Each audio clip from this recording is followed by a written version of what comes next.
Hello दोस्तों, स्वागत है आपका स्टडी नाउ 6 चैनल पे। आशा है आप सभी ठीक होंगे। तो ये वाली जो सीरीज़ चल रही है, इसमें जितने भी वीडियोस होंगे, उनमें जितने भी प्रश्न होंगे, वो सभी उन सभी परीक्षाओं के लिए उपयोगी रहेंगे जो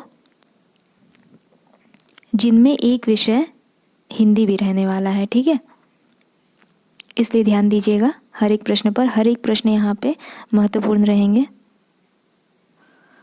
कोई भी प्रश्न बेकार नहीं है। पहला जो है, और इसमें कोई भी एमसीक्यू नहीं रहने वाला है, जो भी होंगे बस प्रश्न और उत्तर। पहला प्रश्न है, आचार्य शुक्ल ने खड़ी बोली गद्य का प्रारंभ कब से माना है? तो अकबर के दरबारी कवि गंग द्वारा, अकबर के दरबारी कवि कौन? गंग द्वारा लिखित चंद छंद वर्णन की महिमा से माना है। आचार्य शुक्ल ने खड़ी बोली गद्य का प्रारंभ कब से माना है? तो अकबर के दरबारी कवि जो रहे गंग, उनके द्वारा रचित चंद छंद वर्णन की महिमा से माना है। इंपॉर्टेंट है।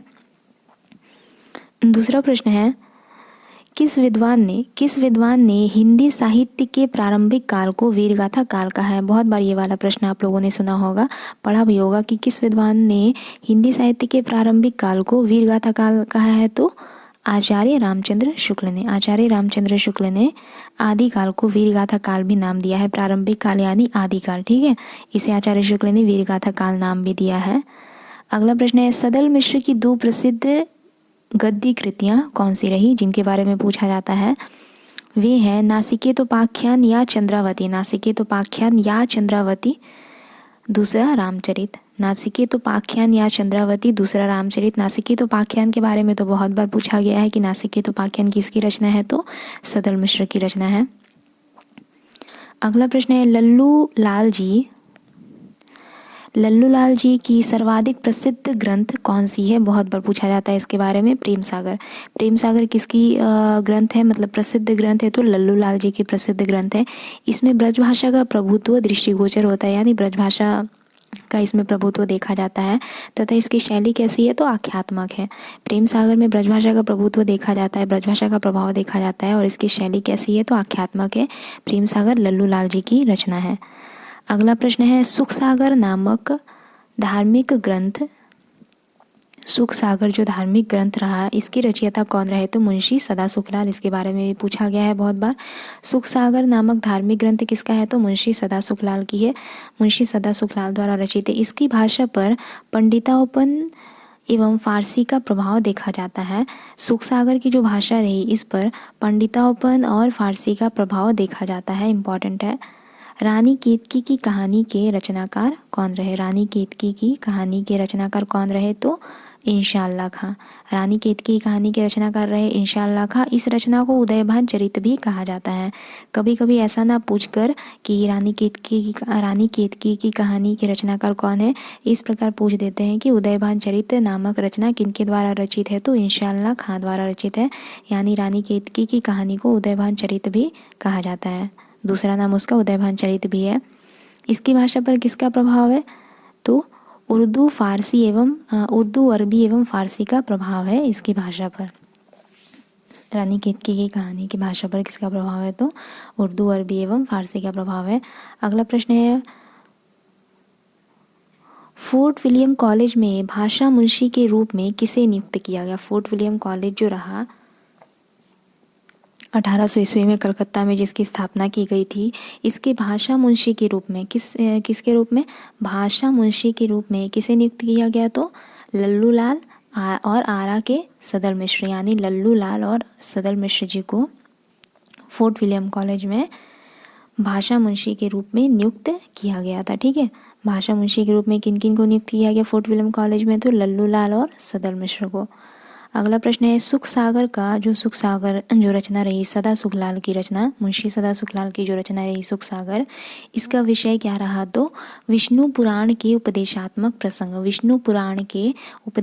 प्रसंग। ये सुख सागर जो रचना रही मुंशी सदा सुखलाल की, उसकी विषय रहा विष्णु पुराण के उपदेशात्मक प्रसंग। ठीक। अगला प्रश्न है, भाषा योग वशिष्ठ के लेखक कौन है? तो राम प्रसाद निरंजनी। भाषा योग वशिष्ठ के लेखक है राम प्रसाद निरंजनी। सभी इम्पॉर्टेंट है, सभी महत्वपूर्ण है आपकी परीक्षा की दृष्टि से। भाषा योग वशिष्ठ के लेखक राम प्रसाद निरंजनी। अगला प्रश्न है, रामचंद्र शुक्ल ने खड़ी बोली का प्रथम ग्रंथ किसे माना है? तो भाषा योग वशिष्ठ को। भाषा योग वशिष्ठ के रचयिता कौन रहे? तो राम प्रसाद निरंजनी। इसके अलावा रामचंद्र शुक्ल ने खड़ी बोली का प्रथम ग्रंथ किसे माना? तो भाषा योग वशिष्ठ को ही माना, जो राम प्रसाद निरंजनी द्वारा रचित है। अगला प्रश्न है, गोरा बादल की कथा किनके द्वारा रचित है? तो जटमल द्वारा रचित यह ग्रंथ है गोरा बादल की कथा। जटमल द्वारा रचित ग्रंथ है गोरा बादल की कथा। अगला प्रश्न है, खड़ी बोली में जो खड़ी शब्द है उसका सर्वप्रथम प्रयोग किसने किया था? तो सदल मिश्र ने किया था। ठीक है, सदल मिश्र ने खड़ी बोली में जो खड़ी शब्द है उसका सर्वप्रथम प्रयोग किया था। सर्वप्रथम प्रयोग किसने किया था? खड़ी बोली में जो खड़ी शब्द का प्रयोग, खड़ी बोली में खड़ी शब्द का सर्वप्रथम प्रयोग किसने किया? तो सदल मिश्र ने, याद रखिएगा। अगला प्रश्न है, खड़ी बोली का प्रयोग भाषा के रूप में पहली बार कब हुआ? तो 1803 ईस्वी को। खड़ी बोली का प्रयोग भाषा के रूप में, ठीक है, खड़ी बोली का प्रयोग भाषा के रूप में पहली बार कब हुआ? तो 1803 ईस्वी को। इम्पॉर्टेंट है। अगला प्रश्न है, आधुनिक हिंदी साहित्य में राजा द्वय के नाम से विख्यात दो रचनाकार कौन है? उनका नाम क्या है? आधुनिक हिंदी साहित्य में राजा द्वय के नाम से कौन से दो रचनाकार विख्यात है? तो राजा लक्ष्मण सिंह और राजा शिव प्रसाद सितारे हिंद।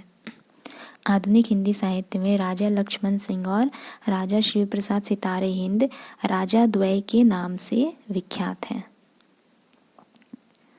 अगला प्रश्न है, इम्पॉर्टेंट है ये भी बहुत। हिंदी के प्रथम गद्यकार कौन माने जाते हैं? तो लल्लू लाल। हिंदी के प्रथम गद्यकार लल्लू लाल, जिनकी प्रसिद्ध रचना कौन सी रही? तो प्रेम सागर।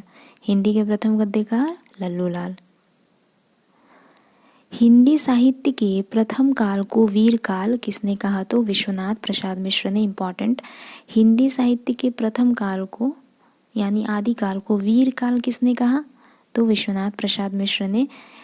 प्रथम काल यानी प्रारंभिक काल को वीर गाथा काल किसने कहा था? तो आचार्य रामचंद्र शुक्ल ने। वीर काल किसने कहा? विश्वनाथ प्रसाद मिश्र ने। कंफ्यूज मत होइएगा।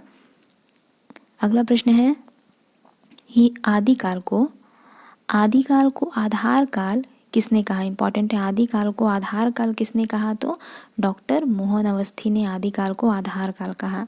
आदिकाल को वीरगाथा काल आचार्य रामचंद्र शुक्ल। आदिकाल को वीर काल किसने कहा? तो विश्वनाथ प्रसाद मिश्र। आदिकाल को आधार काल कहा डॉक्टर मोहन अवस्थी ने।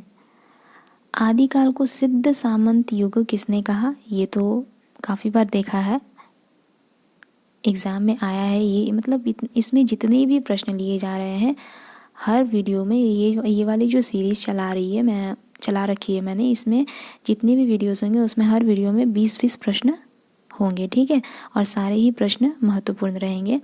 तो आदिकाल को सिद्ध सामंत युग किसने कहा? तो राहुल सांकृत्यायन जी ने कहा। आदिकाल को सिद्ध सामंत युग नाम दिया। आदिकाल को बीज वपन काल नाम किसने दिया? तो आचार्य महावीर प्रसाद द्विवेदी जी ने। आचार्य महावीर प्रसाद द्विवेदी जी ने आदिकाल को क्या नाम दिया? तो बीज वपन काल नाम दिया। आचार्य रामचंद्र शुक्ल ने आदिकाल को वीरगाथा काल कहा था, है ना। राहुल सांकृत्यायन ने क्या कहा? तो सिद्ध सामंत काल कहा। मोहन अवस्थी ने आधार काल कहा। और जो वीर काल कहा, वीर काल, आदिकाल को वीर काल किसने कहा? तो विश्वनाथ प्रसाद मिश्र ने कहा था। आदिकाल को प्रारंभिक काल किसने कहा? मिश्र बंधु ने। आदिकाल को प्रारंभिक काल मिश्र बंधु ने। फिर से रिपीट कर रही हूँ, आदिकाल को प्रारंभिक काल मिश्र बंधु ने कहा। आदिकाल को सिद्ध सामंत युग राहुल सांकृत्यायन ने कहा। आदिकाल को आधार काल डॉक्टर मोहन अवस्थी ने कहा। आदिकाल को वीर काल विश्वनाथ प्रसाद मिश्र ने कहा।